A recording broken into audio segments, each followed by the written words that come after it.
The Relic system is the best unique feature in Remnant 2. Healing has historically been rather straightforward in Souls and Souls-like games. We had the life gems of Dark Souls 2 and the rally system of Bloodborne, but every character in those games carried around the standard healing consumable all throughout the game. This is not quite the case for Remnant 2. Sure, the Relic, the main healing item of the game, has a finite amount of uses until you rest at a checkpoint, replenishing your charges to your maximum. You can use your standard Dragon Heart, which is the Remnant equivalent of the Estus Flask. It heals a fixed amount of 70 HP on use, and everyone gets it right at the start of the game. But that's way too boring and straightforward. The only time I've used it recently is at the start of a hardcore run, where we didn't want to risk going out and grabbing anything else. Now, the best relic to run, in my experience, is the Tranquil Heart. This relic heals you constantly for 2 HP a second. On use, instead of giving you a set amount of HP, all healing over time effects on yourself will double for 15 seconds. This relic fits my playstyle perfectly, as I have plenty of experience in Souls-likes, so I rarely get hit multiple times in quick succession. This is a relic I can slot into my build and nearly forget about for the entirety of the playthrough, giving myself one less thing to worry about. But there are plenty of other relics that are perfectly viable. The Salvaged Heart only heals for 30 HP compared to the Dragon Heart's 70, but it also heals for 3 times the amount of gray health you have. Gray health occurs right after you take damage, and is a portion of your health that heals over time. So using this relic right after you take damage is ideal. On top of that, this relic is twice as fast to use as a standard heal. So if you're someone who tends to get hit while they're in a healing animation, this relic is perfect for you.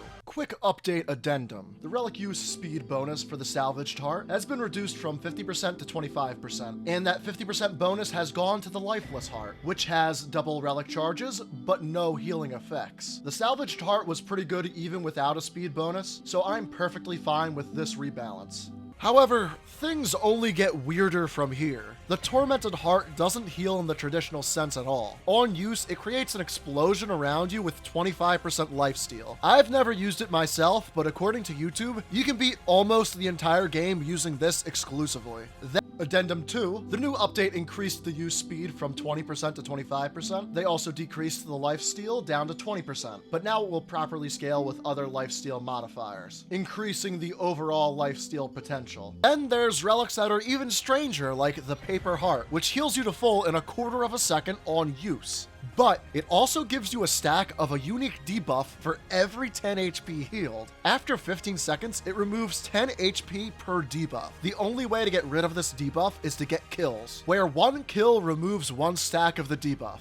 Yeah, I don't see too many practical uses for this thing either. Final addendum, they completely changed this relic for the better. Using it still heals all your health, and now gives you 10 stacks of the Paper Heart debuff. Instead of kills, dealing 75 base damage removes a single stack. Also, all remaining stacks after 15 seconds grant gray health instead of removing HP. This is an overall improvement. I'm choosing to leave my old assessments of the relics in this video, just to demonstrate how much Gunfire Games is willing to change and rebalance in order to improve the player experience. There are even ways to modify your playstyle further with relic fragments. These are up to 3 things you can slot into your relic to modify your build even further, giving you a boost in 3 attributes to complement your playstyle. These can give a boost to anything like armor, health, ranged damage, skill cooldowns, and many other things in between. Also, the higher the difficulty, the better relic fragment drops you'll see. This is a great way of encouraging the player to try out those higher difficulties to optimize their build.